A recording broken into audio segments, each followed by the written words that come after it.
तो हम नेक्स्ट देख रहे हैं कि उसके आगे क्या होगा। मैंने कहा था आपको कि जब हम डेयरी प्रोडक्ट्स देखते हैं, जब डेयरी प्रोडक्ट्स हम मैनेजमेंट स्टार्ट करते हैं तो हमें क्या क्या इन बातों का ध्यान देना चाहिए, मैंने आपको अभी सभी बताया।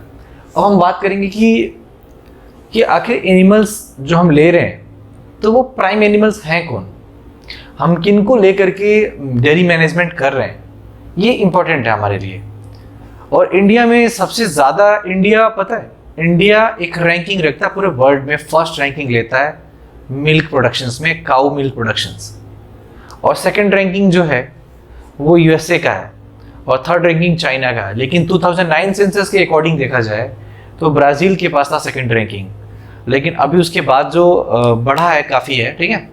तो आपको ये सब चीज़ें जो मैं आपको बता रहा हूँ, ये सब चीज़ें नहीं आएंगी, बट आपको एक आइडिया दे रहा हूँ ताकि देखो कि हम दूध की प्रोडक्शन में सबसे फर्स्ट नंबर 1 पे हैं इस समय काऊ प्रोडक्शंस के लिए। तो हम देखते हैं तो काऊ के बारे में कि कौन से काउज होते हैं, ये जो कैटल है ये इसमें कौन से ब्रीड्स होते हैं, इनके नाम क्या है, इनके साइंटिफिक नाम क्या है। तो थोड़ा सा एक आइडिया होना चाहिए हमें काऊ के बारे में, ठीक है। जब हम डेयरी प्रोडक्ट करते हैं तो हमें काऊ के बारे में जानकारी होनी चाहिए। तो आप उस हिसाब से उसका नाम देखें, ठीक है। जो काऊ है इसकी साइंटिफिक नेम होता है बॉस इंडिकस, ओके। हम बात करें तो ये जो मेन मिल्क जो होते हैं इन्हीं से मिलते हैं। मेन मिल्क प्रोडक्शन जो होता है इंडिया का, production, main milk production cattle in India, cattle in India. तो कोई पूछे कि main milk production cattle in India कौन है, तो काऊ है उसके अंदर, कैटल में सब काऊ। और हम बात करें इंडिया जो है, अपना इंडिया जो है first rank in milk production में है, मिल्क प्रोडक्शन, ठीक है। India first rank in milk productions, milk production में पहला स्थान है पूरे वर्ल्ड में, काऊ मिल्क में सबसे पहला स्थान है, ठीक है। अब हम बात करेंगे कि राइज इन मिल्क कैसे बढ़ा, ये इंडिया में ऐसा कैसे हुआ कि इतना मिल्क का प्रोडक्शन का क्रेज कैसे है। इंडिया पूरे वर्ल्ड में अगर फर्स्ट रैंकिंग रखता है तो क्यों रखता है, किन किन वजहों की वजह से ये इतना मिल्क का प्रोडक्शन है, डेयरी फार्म्स या मिल्क प्रोडक्शंस की जितनी भी कंपनीज हैं क्यों इतना अच्छे से वर्क कर पा रही हैं, वो देखो आप। तो rise in milk productions in India due to पहला, ध्यान से देखो, जो फर्स्ट है ऑपरेशन फ्लड हुआ था। ऑपरेशन फ्लड चलाने के बाद, ऑपरेशन फ्लड जो मिल्क के लिए चलाया गया था एक ऑपरेशन, ठीक है। वो व्हाइट रेवोल्यूशन जो मिल्क प्रोडक्शन की इंक्रीज करने के लिए चलाया गया था। नेशनल, कई सारे इंस्टीट्यूट काम कर रही हैं इसके पीछे, national dairy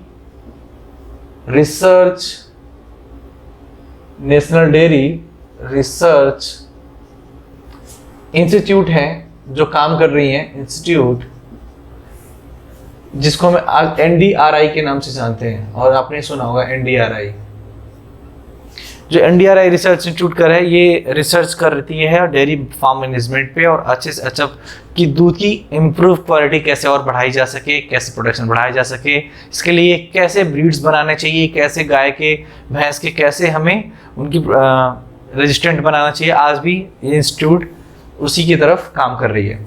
fourth, national dairy development board तैयार किया गया जिसके लिए काम करती है, यानी NDDB,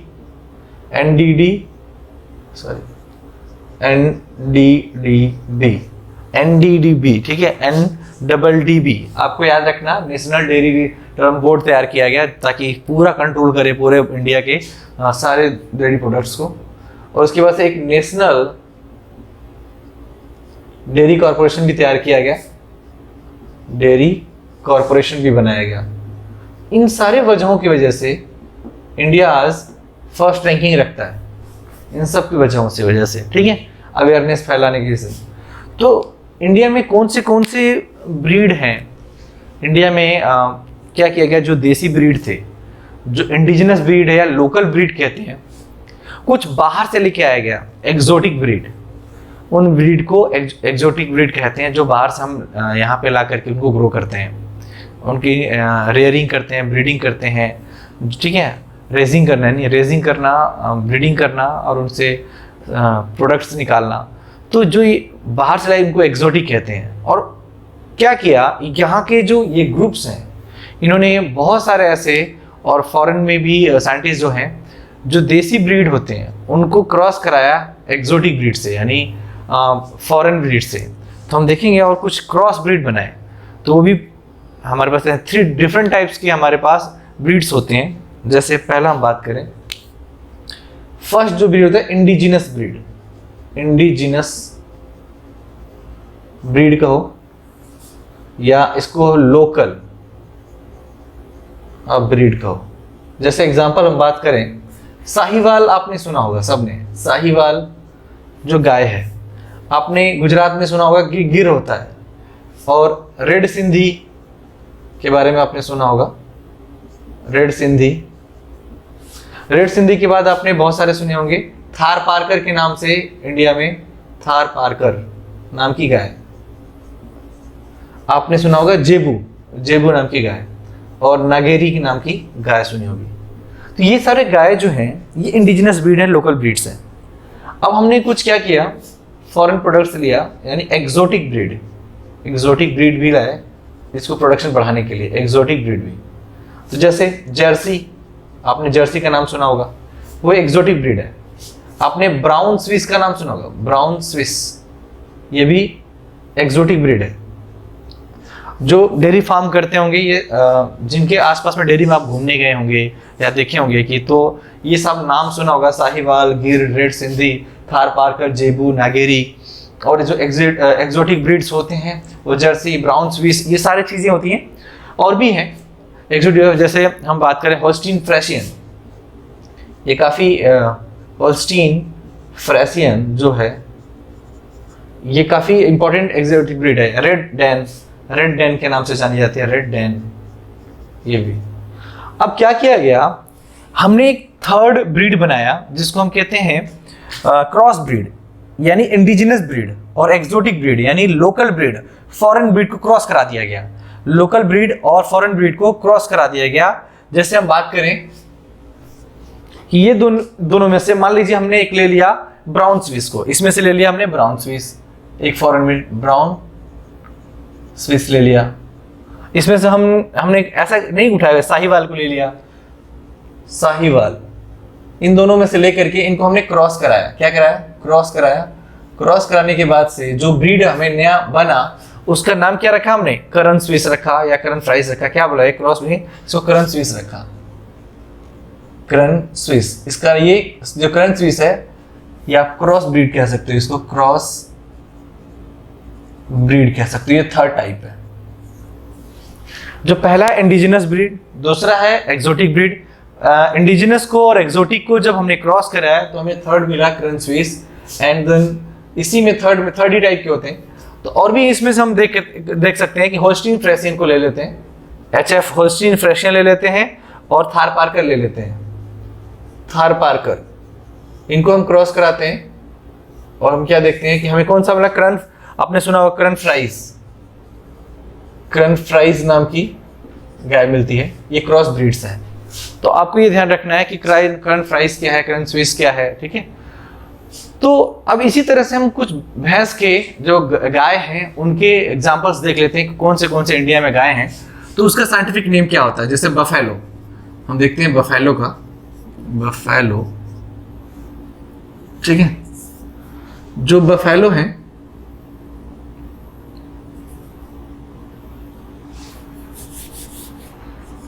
बफेलो,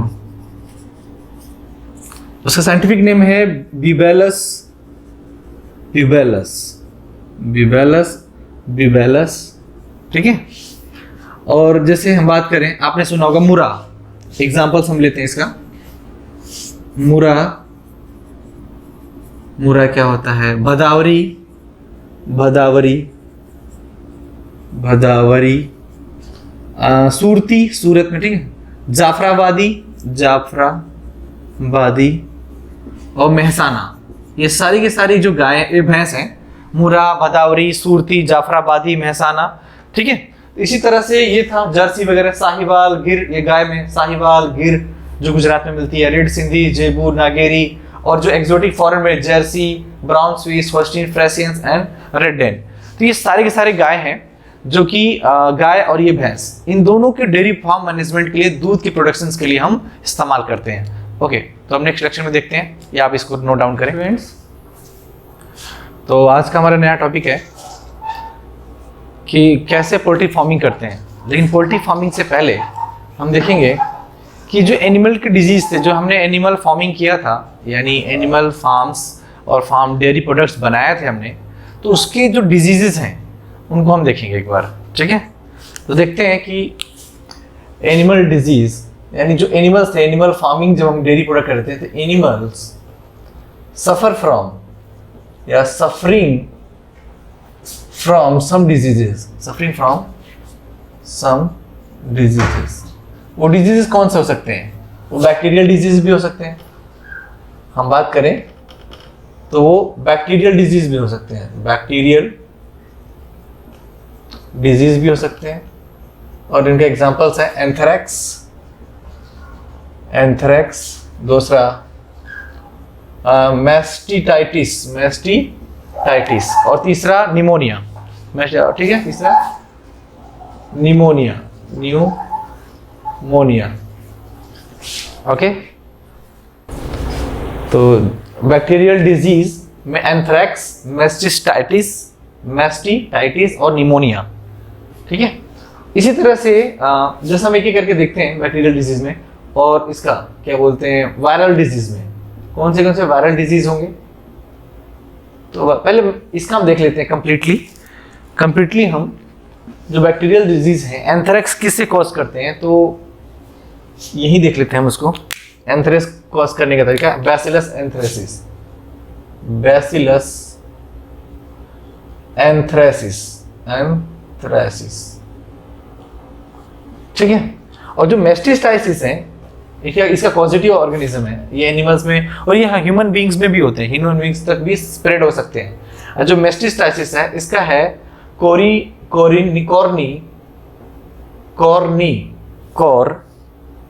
बैक्टीरियम पायोजेंस, और ये हीमोफिलस इन्फ्लुएंजा होते हैं, इतने सारे होते हैं इनमें। ओके, अब हम बात करते हैं किसका, वायरल डिजीज की।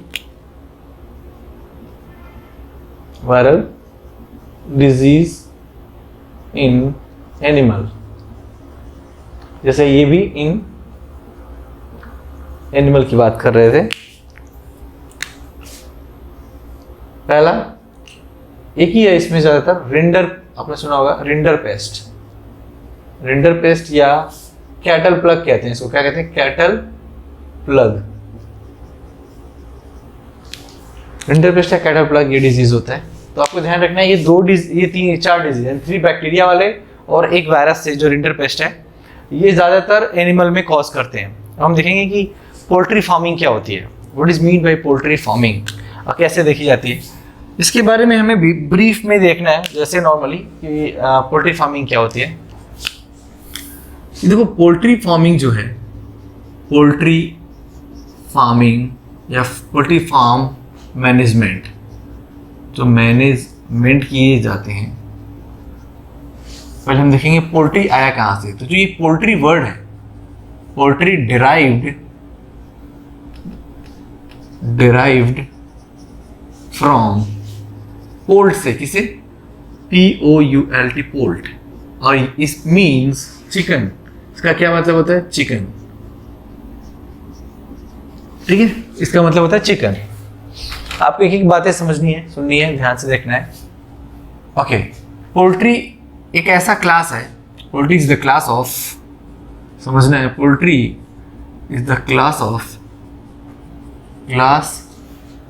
ऑफ डोमेस्टिकेटेड या डोमेस्टिकेटेड फाउल या बर्ड्स, फाउल कहो या बर्ड्स, फॉर किसके लिए, फॉर फूड के लिए या एंड एग के लिए। हम इसको देखते हैं, हम पोल्ट्री या किसी भी बर्ड को या किसी भी फाउल को हम एग के प्रोडक्शंस के लिए और फूड प्रोडक्शन के लिए यानी मीट के प्रोडक्शंस के लिए अगर हम मैनेजमेंट चलाते हैं तो उसको हम पोल्ट्री फार्म मैनेजमेंट कहते हैं। जैसे हम बात करें इसमें क्या क्या इंक्लूड है, पोल्ट्री फार्म मैनेजमेंट इंक्लूड तीन चीज़ें, वैसे तो दो ही चीज़ें एनसीईआरटी में दी हुई हैं। पहला है चिकन को और डक को, लेकिन कुछ लिखा है सम और, तो सम में कौन से हैं, सम अदर में है, सम अदर्स में है टर्की, ऐसे ही टर्की जो बर्ड्स होते हैं, टर्की बर्ड्स और गीज बर्ड्स, ठीक है। तो ये सारे के सारे, ये 1 2 और 3 और 4 ये सब के सब पोल्ट्री फार्म मैनेजमेंट के पार्ट्स हो सकते हैं। इनका जैसे हम उसमें काऊ और बफेलो को ले रहे थे, इसमें चिकन और डक को लेकर के एग्स एंड मीट के लिए हम प्रोडक्शन करते हैं, फार्म मैनेजमेंट करते हैं। जैसे हम बात करें जो पोल्ट्री बर्ड्स होते हैं, poultry birds produce egg called, उसको हम लेयर्स कहते हैं, लेयर्स, ठीक है। Poultry birds that get flesh called, जिससे हम मीट का इस्तेमाल करते हैं, और उसे कहते हैं क्या बोलते हैं, ब्रॉयलर, क्या बोलते हैं इनको, ब्रॉयलर्स, ठीक है, उनको हम ब्रॉयलर्स कहते हैं जिनसे हमें मीट मिलता है। तो आपको ये पता होना चाहिए कि हम प्रोडक्शन ऑफ लेयर्स का मतलब एक प्रोडक्शन यानी लेयर प्रोडक्शन, इट मींस एक प्रोडक्शंस। लेयर प्रोडक्शन अगर मैं कहूं कि लेयर्स प्रोडक्शन, इसका क्या मतलब है, लेयर प्रोडक्शन का मतलब egg production, means egg production की बात चल रही है। अगर हम कहते हैं ब्रॉयलर्स प्रोडक्शन, इट मींस इसे हम कहते हैं मीट प्रोडक्शंस। तो जितनी भी जैसे लेगहॉर्न्स, हम एक एक करके एग्जांपल्स भी हम देख लेंगे, बट एनसीईआरटी में जो दिया हुआ है, ये दिया हुआ है कि इस बैक्टीरियल का नाम है, पोल्ट्री फार्म है, ये बैक्टीरिया जो है बैक्टीरियल डिजीज 3 एंथ्रेक्स, मैस्टिटाइटिस, निमोनिया और वायरल डिजीज है रिंडरपेस्ट एंड कैटल्स। और हम इसकी बात कर रहे हैं तो पोल्ट्री फार्म मैनेजमेंट में क्या होता है, पोल्ट मतलब एक बर्ड्स होती हैं जिनको हम पोल्ट कह सकते हैं या फाउल कह सकते हैं। वो चिकन मीन्स है, poultry is the class of domesticated fowls या birds for food and egg productions के लिए। तो जिन, ठीक है, उसमें कौन से बर्ड्स या फाउल हैं, तो chicken, duck, turkey and geese involve है पोल्ट्री फार्म मैनेजमेंट के लिए। जो बर्ड्स, जो फाउल, जो पोल्ट्री अंडे देती है उसको हम लेयर्स कहते हैं, जो मीट देते हैं, फ्लैश देते हैं, उनको हम ब्रॉयलर्स कहते हैं। ओके, तो नेक्स्ट पार्ट देखते हैं हम इसका आगे।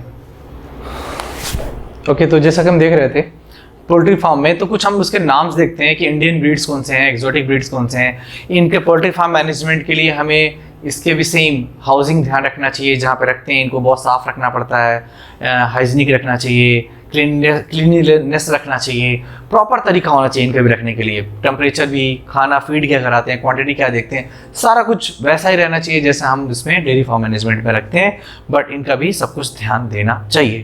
तो हम देखते हैं कि इंडियन ब्रीड्स कौन से हैं। तो इंडियन जो ब्रीड्स हैं वो एग्जाम्पल्स, जैसे पहला एसएल, फर्स्ट एसएल, और इंडियन गेम कहते हैं इसको, इंडियन गेम नाम है, इंडियन गेम। दूसरा है बरसा, ठीक है, ये मुर्गियों का नाम बता रहा हूं मैं, ठीक है। और कड़कनाथ